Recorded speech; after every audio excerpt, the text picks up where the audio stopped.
IPL का topper अगर नीचे से टॉप करने लगे तो ऐसा लगता है कि इस बार का एग्जाम उसके लिए टफ रहा। 5 बार की IPL trophy winner Mumbai Indians इस बार 9वें स्थान पर है अभी के लिए, और आगे का एग्जाम है केकेआर के खिलाफ, वो भी वानखेड़े में, जहां पे 10 में से 9 मुकाबले किसने जीते? मुंबई ने। तो क्या ये एग्जाम इजी होने वाला है? आइए पता लगाते हैं ईएसपीएन क्रिकेट इन्फो में टाइम आउट हिंदी में हमारे एक्सपर्ट दीप दास गुप्ता से। Thank you. दीप, अगर हम आपसे डीप एनालिसिस करवाएं इसकी तो वानखेड़े में हम बात करें तो केकेआर जो है वो एक बार ही जीती थी 2012 में, उसके बाद लगातार 7 बार हारी है। तो आपको लगता है इस बार केकेआर को हराना उतना ही आसान होगा?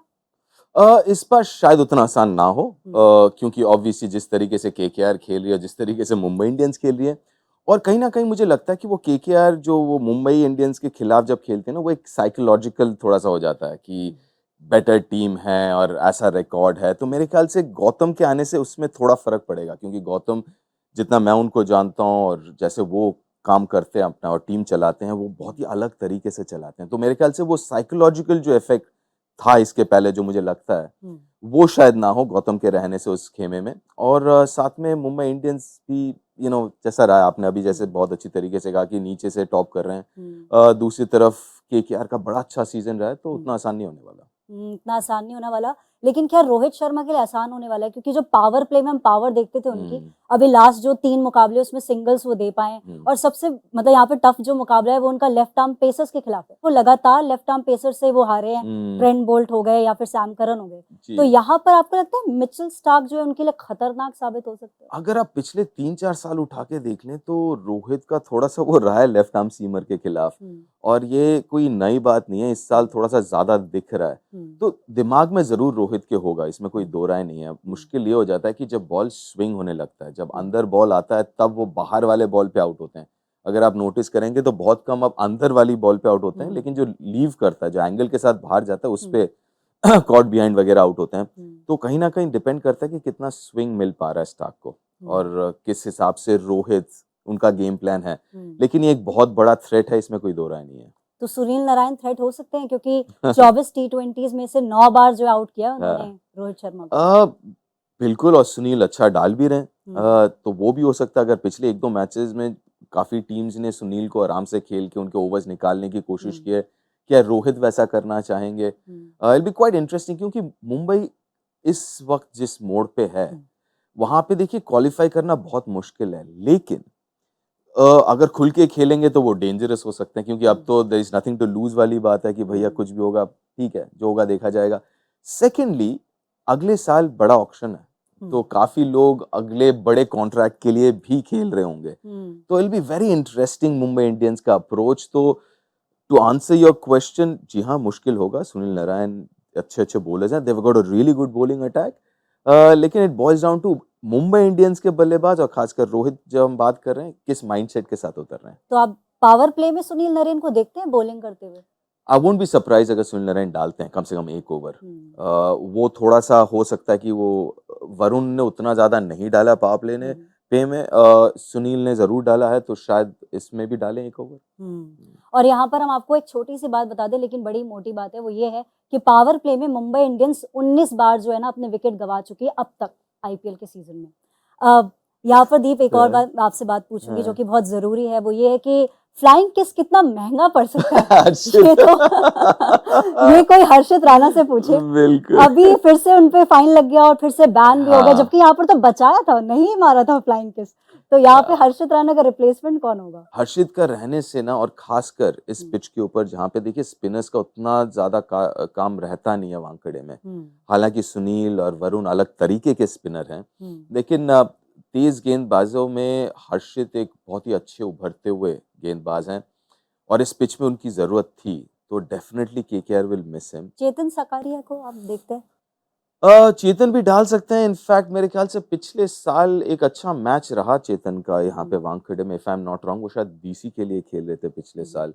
कर सकते हैं, लेकिन अभी तक सीजन में दिखे नहीं है चेतन, तो I am not too sure. खास करके मैंने उनको देखा नहीं है कि कितना इफेक्टिव रहेंगे, क्योंकि इस पिच के ऊपर ना आपके पास थोड़ा सा एक्स फैक्टर होना जरूरी है, या तो पेस हो या तो एक्स्ट्रा बाउंस हो। जैसे हर्षित के पास पेस बाउंस है, I am not too sure जो जो चेतन के पास है स्विंग, कितना स्विंग करेगा मुझे नहीं पता, फिर स्लोअर अच्छा डालते हैं, लेकिन मैदान इतना छोटा है, पता नहीं स्लोअर का भी उतना फर्क पड़ेगा कि नहीं। So I rather have someone like Vaibhav जो थोड़ा बहुत स्विंग और थोड़ा गति है उनके पास। I prefer him over Chetan. तो यहाँ पर ये क्वेश्चन जरूर पूछना बनता है दीप कि मुंबई जो है वो है पेस हैवी और केकेआर की बात करें तो वो है स्पिन Spin हैवी, heavy। और आपने बोला वानखेड़े का जो ग्राउंड है वो छोटा होता है, तो डोमिनेंट कौन सबसे ज्यादा रहेगा? क्या टॉस पर डिपेंड करेगा? टॉस पे डिपेंड कर सकता है अगर ड्यू फैक्टर हो, जैसे हमने चेन्नई में देखा, बहुत मेजर एक था वो शबनम वाला फैक्टर। अगर वो नहीं होता then it's fine. It's important to see कि कितना ड्यू है, पिछले 2 दिन से कितना ड्यू फॉर्मेशन हुआ है नहीं हुआ है। अदरवाइज अगर आप उठा के देखना पिछले साल भी ज्यादा फर्क नहीं है, बैटिंग फर्स्ट बैटिंग सेकंड में 19-20 का फर्क है, लेकिन वो ड्यू जहाँ पे आ जाता है तो वो फिर थोड़ा मुश्किल हो जाता है, तो toss would depend on that. अच्छा दीप, एक तो एसआरएच है जो कि पावर हिटर्स बने हुए हैं पावर प्ले में, और एक एमआई की एसआरएच है, सूर्य कुमार, रोहित एंड हार्दिक जी। वो पावर प्ले में हिट नहीं कर पा रहे। मतलब हार्दिक तो चलो थोड़ा नीचे भी आते हैं, हाँ, 5वें 6ठे नंबर या। पर। रोहित की हमने बात कर ही ली। हम्म। T20 वर्ल्ड कप आ रहा है दीप, आपको क्या लगता है कि कितना इंपॉर्टेंट है कि वो डीपली खेले और सच में सिंसियरली खेले? देखिए मेरा ये मानना है कि जो फॉर्म हम बात करते हैं ना वो थोड़ा सा ओवररेटेड है इस फॉर्मेट में, क्योंकि जब आप रिस्क ज्यादा लेंगे तो फिर रिवॉर्ड भी ज्यादा मिलेगा, लेकिन जब नहीं होगा तो फिर आउट भी, कंसिस्टेंसी कम देखने को मिलता है। जो इम्पोर्टेंट चीज है, क्या बल्ले के बीचों बीच कांटेक्ट हो रहा है, क्या बैटिंग अच्छी कर रहे हैं। तो अगर सूर्या भी देख लें, रोहित देख लें, हार्दिक भी बैटिंग ठीक कर रहे हैं, बट शॉट सिलेक्शन कह लीजिए या सिचुएशन कह लीजिए, अच्छी गेंदबाजी कह लीजिए, they haven't been able to score उतने रन्स जितना हम उनसे अपेक्षा करते हैं। तो मैं ये नहीं कहूंगा फॉर्म के बाहर है, मैं ये कहूंगा आउट ऑफ रन्स। बस वो शॉट सिलेक्शन अगर थोड़ा सा देख लें, I think they should be all right. मुझे काफी लोग कह रहे हैं कि यार इंडिया टीम अनाउंस हो गया है और ये मेन प्लेयर्स है, रन नहीं बना रहे हैं, फॉर्म में नहीं है, बट मैं दोबारा ये कहना चाहूंगा कि form is very overrated in this format. फिर एक मैच में मैं गारंटी के साथ कह रहा हूँ, सूर्य अगले मैच में अगर 80 बना देते हैं या हार्दिक बनाता है या रोहित बनाते हैं, फिर बोलेंगे अरे ही इज बैक इन फॉर्म। अरे ही इज ऑलवेज इन जैसे फॉर्म। रोहित ने 105 रन बनाए थे। बिल्कुल, तब सबने कहा oh he is back again. Yashasvi run नहीं बना रहे थे, अरे वो फॉर्म में नहीं है। एक मैच में फॉर्म कैसे चेंज हो जाता है? एक मैच में फॉर्म नहीं चेंज हो जाता, एक मैच में आप योर बैक अमंग्स रन्स। तो मेरे ख्याल से वो डिफरेंशिएट करना जरूरी है, खासकर इस फॉर्मेट में। तो आपको क्या लगता है, आप किसकी तरफ हैं? इतिहास की तरफ कि मुंबई इंडियंस जीतेगा, या फिर इस बार जो करंट फॉर्म है? I like KKR. थोड़ा सा आप कह सकते हैं कि जन्मभूमि कर्मभूमि वाली बात है यहाँ पे। Actually I'm gonna go with KKR। KKR. So Deep ने तो चुना है अपनी जन्मभूमि कोलकाता को, यानी कि वो कोलकाता नाइट राइडर्स की तरफ है। आप किसकी तरफ है जरूर कमेंट सेक्शन में बताइएगा। ESPN cricket info time out Hindi को देखते रहिए।